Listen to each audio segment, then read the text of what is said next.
But if you tuned in yesterday, you heard us talking with the Fresno Historical Society about the legacy of the Red Cross and the work our local Red Cross has done for more than 100 years here in the Central Valley. And today we've got ways the Red Cross is doing more great work and how you can be part of that history. So here with us today is Lori Wilson. She's the Executive Director of the American Red Cross of the Central California. So thank you so much for being here. Thank you for having me. Absolutely. We celebrate a couple different things during the month of April, but Yes. we're talking about the month of the military child. Yes. So how does the Red Cross get involved with that? So for 140 years, the Red Cross has been supporting our military and their families. So what that will look like is offering resiliency training opportunities that are designed just for children. It might be doing some fun events at the various military installations around the country, and just recognizing and making sure, you know, that people understand that when a military member signs up to join the military, the entire family is involved.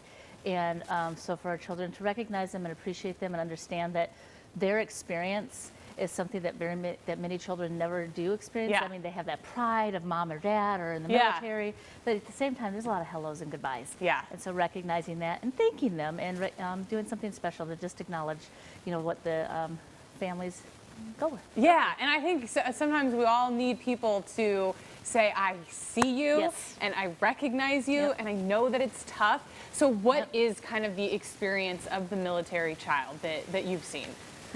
I don't have personal experience. I was not, my parents were not in the military, but from what I have seen, incredible resiliency. Yeah.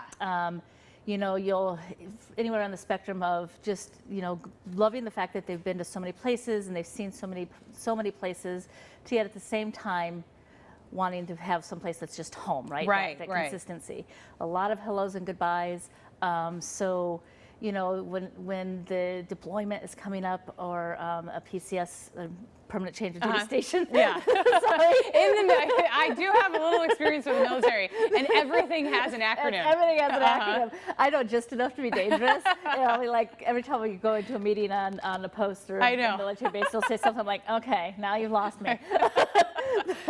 So, you know, you might see some behavioral issues or changes like sadness or, you know, just acting out or stress, because it's another change. Yes. And so, you know, we do have resiliency programs that are designed just for children in the military for that. So they can talk about their experiences with peers who also have that same experience and have a safe place to be able to say, hey, I'm stressed and this is a coping mechanism, or I'm struggling with, you know, feeling self-confident because I'm going to go to this new school, and tools to help them with that. Yeah, because you got to be really strong. If your parents are gone a lot, you move around a lot, you start over a lot, you know, and it's a lot of pressure and a lot of change, especially when you're grown up.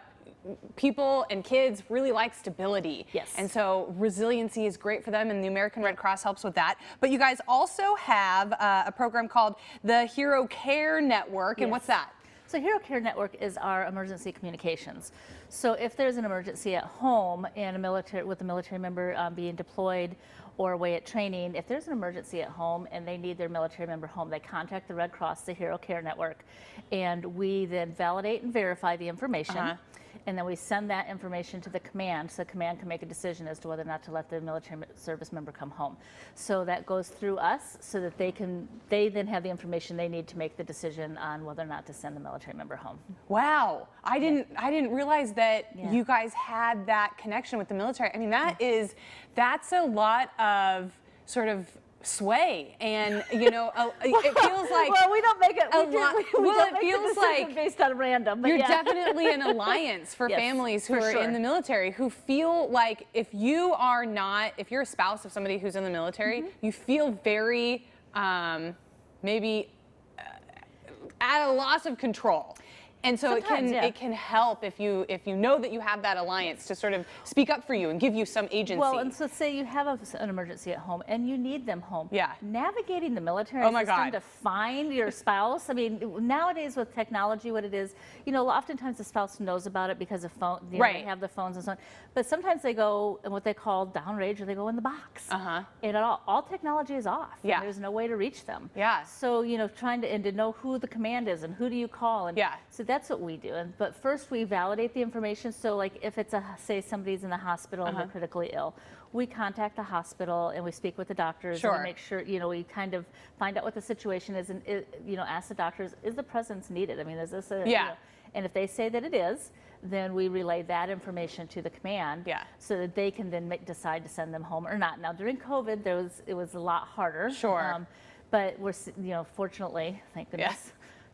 We're seeing some normalcy somewhere. But I think it definitely speaks to the trust that everybody in the country puts in the American Red Cross. And we trust in the American Red Cross and we believe in you. And it's also National Volunteer Month. Yes, isn't it funny how it all comes together? Because we can't do this.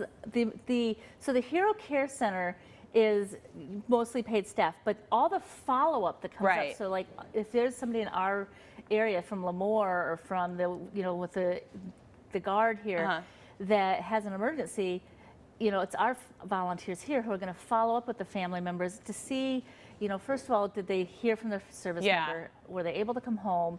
And what other resources or help might they need? Because maybe it's just finding other resources in the community to whether it's a funeral or to whatever, financial assistance, whatever that might be. And so that's volunteers that do that. And so, in this National Volunteer Month, it's really important that we recognize the importance that volunteers play with the Red Cross. 90% of what we do is done by volunteers. We wouldn't be able to do any of it if it wasn't for people wanting to give of their time and their talent and their heart.